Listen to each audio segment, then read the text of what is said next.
Howdy folks, Tex Grebner here with Tex Grebner Outdoors. I hope you guys are ready for your Tex Grebner Outdoors Saturday morning cartoon awesomeness, because we're doing a cosplay build. This is a little bit weird and off the beaten path, but we're going to be doing some crafting. This is more of a Fallout themed video, but you can do this build for conventions, rodeos. Basically, this is just going to be a tutorial on how to make a magic trick rope. And it's going to be magic in the sense of illusion in a couple of different ways. Now, I'm a huge fan of Fallout on Prime. I have played so much New Vegas. I have so much Wasteland canon in my head. If I wasn't playing Skyrim, I was playing New Vegas. And so when I saw that Cooper Howard in the Amazon Prime series in the very beginning at the birthday party, he's standing on his horse and he's trick roping. And what's funny is, I know how to make trick ropes. Magic trick ropes. Now I do know how to trick rope regular, but I'm going to show you a cool build that is going to make this effortless using physics. And so I hope that you guys are going to enjoy watching this build episode. Now, if you're in the market for some high-end hunting ammunition between 30-06 all the way up to 505 Gibbs, or you want to take a 12 gauge and make it be able to kill a rhino, check out my friends over at Aria Ballistic Engineering. They're in stock and shipping around the clock. If you want to show your support for Tex Grebner Outdoors, use the code Tex Grebner in your checkout at Three Rivers Archery on orders over $100. It will give you free shipping. They have their own code, but using my code shows Three Rivers that you still support what I do. And I'm really appreciative of them as a sponsor of mine from way back when nobody would touch me with a 10-foot pole. Now, if you're in the market to armor the front of your arrow, use the code TGO10 at ethicsarchery.com. That will give you a 10% discount at ethicsarchery.com on the insert-outsert system.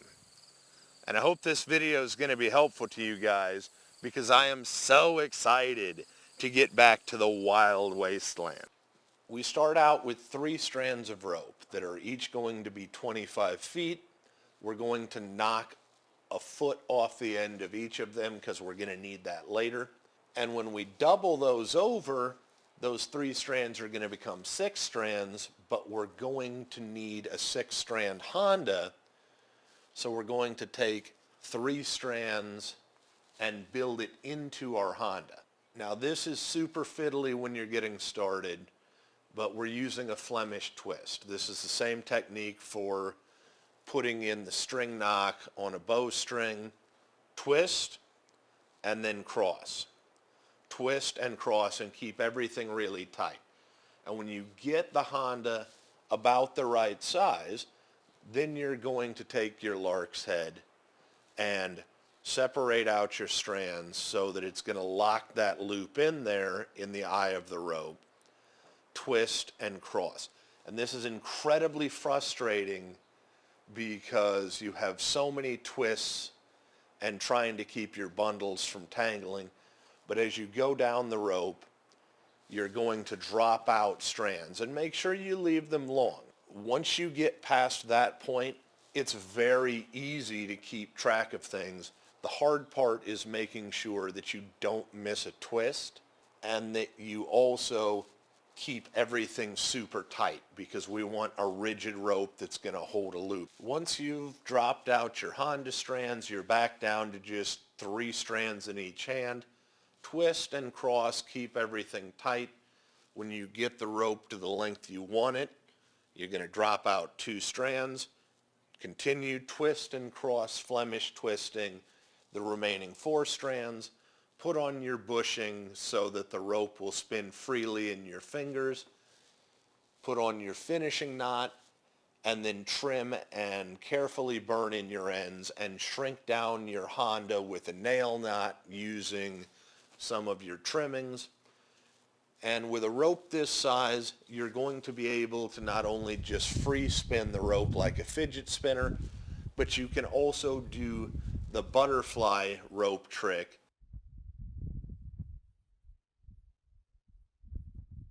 The lighting kind of sucks right now, but I'm trying to demo to you that I also found some high-vis green, and I'm just going to hold my bearing here and give it a twist on the way down and pay attention to this hand, and there we go.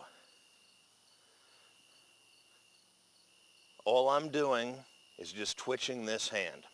Now watch this hand. All I'm doing is just moving my fingers. Now I can change my grip over so that it looks more organic, so there's nothing fancy at all about this.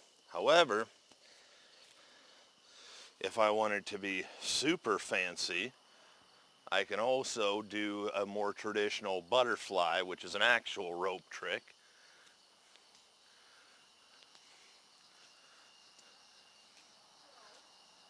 I hope this video has been helpful to you if you're interested in doing this build.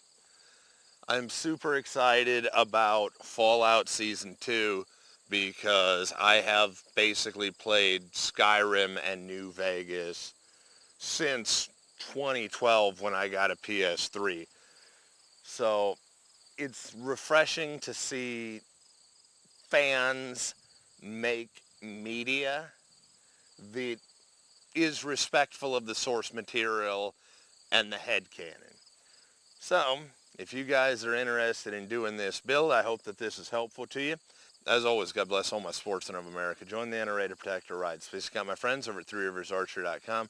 Thank you very much to those who are involved in law enforcement and those of you serving in the military. And thanks for watching Tex Grebner Outdoors. The strip is glowing in the west. The Brahmin go down to the stream. The death claw settles in her nest. It's time for a ranger to dream. Bloody cage in the thorn pit, that's where I long to be, with my two good companions, just my rifle, my puppy, and me.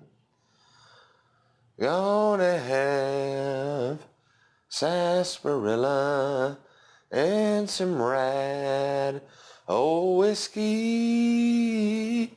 Coming home, sweetheart darling, just my rifle, my puppy, and me.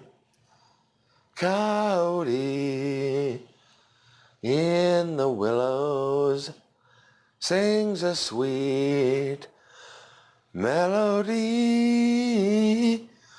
walking to Purdy Lucy, just my rifle, my puppy, and me. No more gecko to be roping, no more fiends will I see. Down the thorn she'll be waiting for my rifle, my puppy, and me. For my rifle, my puppy, and me.